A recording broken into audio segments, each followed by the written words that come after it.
Movement. Movement is one of the key fundamentals in Rocket League, and it's something that everybody aspires to be good at. So in today's video, I'm going to show you how to get the perfect movement. Movement might seem impossible for some of you guys, but trust me, it really isn't. All you really need to do is learn each movement mechanic one at a time, because movement is really dependent on building from the ground up. For example, we can't go right to the final boss, we have to grind ourselves up to it. So with that, we're going to start ourselves with the fundamentals and we're going to work our way up. So after all that explaining, let's get right into the video. Power sliding is one of the most crucial parts of any person's gameplay. Power sliding allows fast movement around the pitch, and it allows you to get around the field extremely quickly. And this is usually the first movement mechanic everybody learns because it is super helpful.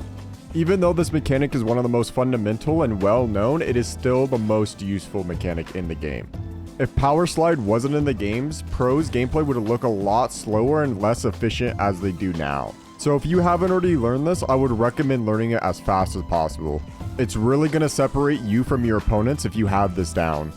Also, I would recommend putting your Power Slide keybind on something that's easy to press because you will be using this button a lot. But moving on to our second movement mechanic, we are going to be talking about the Wavedash. The Wavedash is the next step of movement. This also allows you to move around the field super quickly.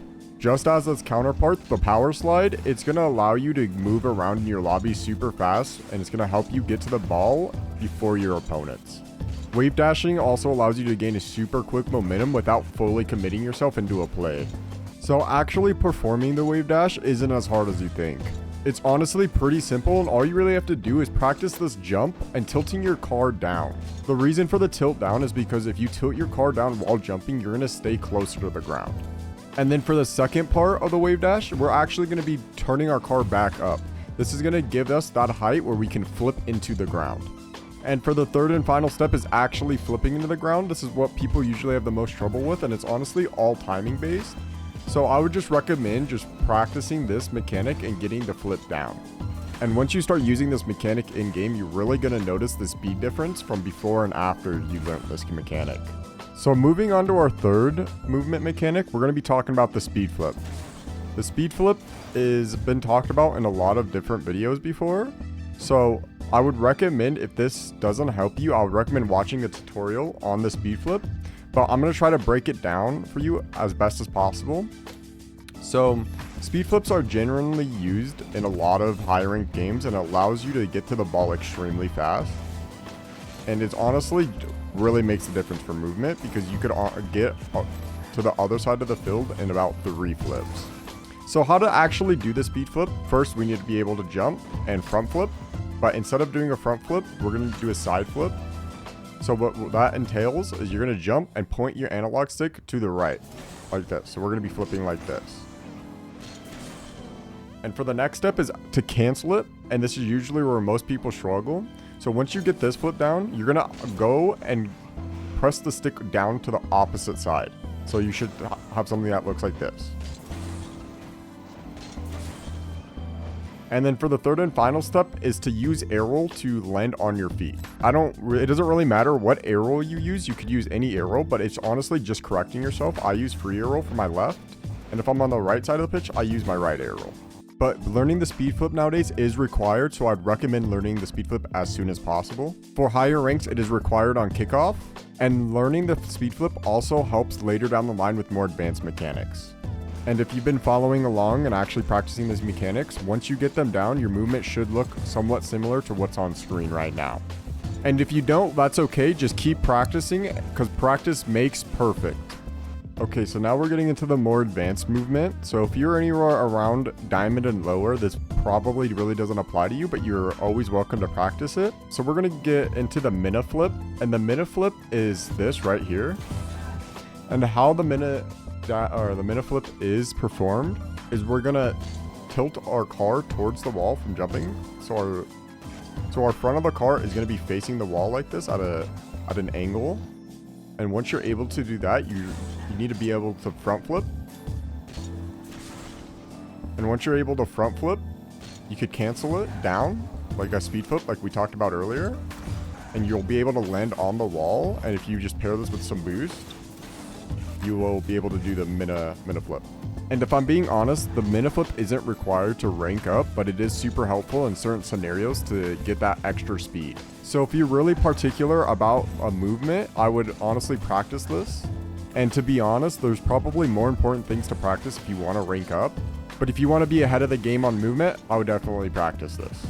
Okay, so getting into wall dashes are really helpful, but I wouldn't recommend getting into them unless you're already GC or higher, because you're not going to get into many scenarios under GC where you need to utilize wall dashes to effectively get back. So actually getting into the wall dashes are pretty simple. It just takes a lot of repetition because of the timing and just honestly, frankly, being awkward. So getting started with how to do wall dashes, there's a couple different ways I've seen people do them, but I'm going to show you guys the method that I use. And the method I use, the method I use only really requires you driving up the wall and then diagonal flipping into the wall. That's literally it. So all you really need to be able to do is diagonal flip like this, and then just be able to spam X fast, or your jump button fast. And then once you put it all into motion, it should look like this. I also forgot to mention, when you do this type of wall dash, your car is going to be facing upwards after, so you're going to have to correct it by driving down just a little bit. Getting into the final movement mechanic of this video, this mechanic is called the Zap Dash, and the Zap Dash is honestly a really high rank movement mechanic, and I wouldn't recommend anybody learn this unless you're probably GC2 or higher, because you're not going to really need it. And anybody lower than that probably doesn't have the required car control and the precision to do it. And probably most of the time you're gonna honestly spin out and be awkward after, so I wouldn't recommend doing that unless you're already pretty proficient in car control. But actually performing the Zap Dash, all it takes is doing the speed flip, and then after the speed flip, pointing your car down and then pressing X as soon as your front two wheels hit the ground.